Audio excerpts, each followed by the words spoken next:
Gaffer, we left it late, but a good win. What are your thoughts on that? Yeah, listen, as I've always said, Dan, it's great to win, it's great to score goals.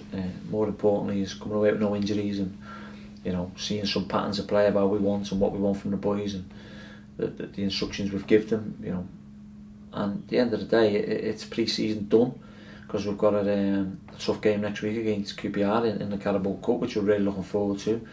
And again, look, it's exciting, isn't it? Because we've said now business starts next week, the build up to next week.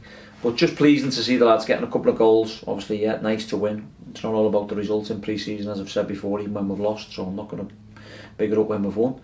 But it's always nice to finish with 2 goals, especially for the strikers, because you're going into a week now of build-up for preparation for the Carabao Cup.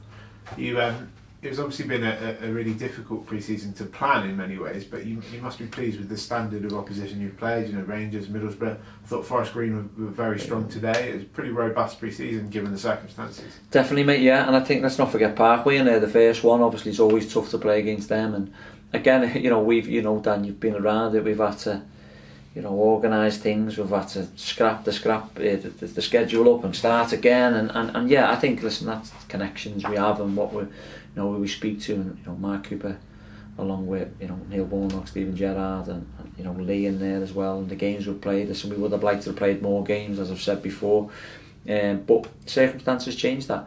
But it's just nice to play a team, especially the last pre-season game in Mark Cooper's team, who play lovely football, and we feel they're as close as the way Blackpool were open. Well, I say open, we think they're going to play a lot of football this season because they've got 2 great manager and a coach in there who, from obviously Liverpool, are going to try and play the right way, and we'll understand that. So we've got to make sure that we're ready for it. So to play a team like Forest Green in the last pre-season game is always nice. Given the challenges you've had to face, how happy are you with pre-season as a whole as we go into the season next week? Yeah, definitely we're happy with it now, because ultimately we're happy with no injuries. I know we've missed Luke today with a sore shoulder, and we've missed Joe. Joe's definitely not serious. We'll have to see how Luke's shoulder is, but in terms of the rest of the lads, they're all fit and firing, which is ultimately pleasing, because yourself, I think we had it last season, a lot of injuries. This season we've gotten on so far, and if we can continue to do that, then it'll be brilliant. But in terms of the plan and how we've prepped for this pre-season, has been tough, but I think we've come out smelling the roses, I should say. And in terms of in your mind, have you got a pretty good idea at this point of what your first team is likely to be next week? Yeah, listen, in my mind I have, but again, in training sessions and in games, and what the lads do and how they go about it, is it gives you a lot of headaches, and we're chomping at the bit for that next week to pick that team. And obviously we're without Gaz and we're without Jeps probably. So you look and think, okay, well, I've got that there, and then you've got the midfielders now we've got in the building who can play. That the back lads are all terrific. Will's now fit and strong and firing, But again, that's a selection headache for me, and I've got to make. But hopefully, I make the right one. Of course, a part of that headache is that you've got a couple of trialists. You sprung one trialist on us that we didn't know about at all. Always did, right?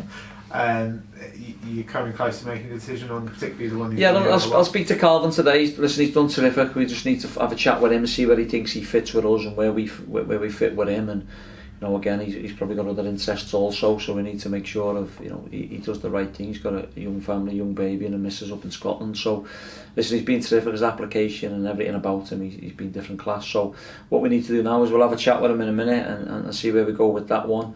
And then obviously Ben Reeves has come with us yesterday. We'll try and keep Reeves with us for another week and have a good look at him. He's a Southampton boy, so not too far. And obviously listen, he's had a great career up to now so far, and he wants to get back playing good football, and he's had the opportunity to play some minutes for us today. And the squad as a whole is pretty close to completion now in your mind? Yeah, listen, well again, look, we've got obviously the 2 lads who've been with us today in terms of Calvin and Ben, and then still trying to make. Hopefully we get 2 more signings in over the next week or so, certainly before the Queen's Park Rangers game. We'll be done. We'll be over the moon, and then maybe we'll tinker of what loans are available before the transfer window shuts, because that was phase 4 of the planning anyway. That's if needed. But again, look, we want to make sure that we've got a solid competitive squad to go into the League One campaign. A couple of just a word. I know you don't like to single out individuals, but a word on the goals today. Obviously, Ryan Hardy's first goal back with us. That's what he does week in, week out, isn't it? He does, yeah. And listen, I've always said that's Ryan doing what he does best. And he's brought the lad down the side, and the kid thinks he's got him. He's not going nowhere on his right foot, chops in on his left foot, and he just caresses it and guides it in. But that's what Ryan gives you. I think him and Frank were a bit frustrated in the runs that he kept making, which I'd asked him to do, and the balls weren't quite coming. So again, we need to work on a little bit of that next week.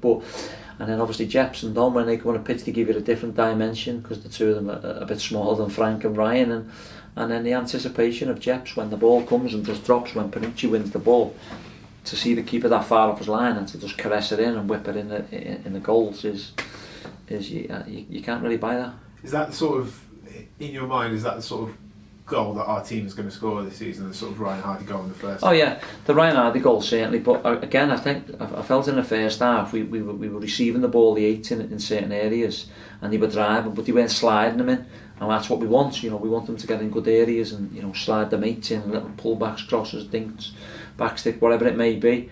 But again, listen, that's stuff we'll keep working on. But it's very encouraging when they're receiving the ball and they're running forward. That's what we want. And then obviously, Jep's goals a bit different in it. There's a little bit of a counter press. We've nicked in. He's realised where the keeper is. So we'll score all different goals, Dan. I think similar to what we did last year. We'll take any goal really. But again, the ones you work on and the patterns of play are always nice. Well, thanks for chatting. Well played today. Thank you.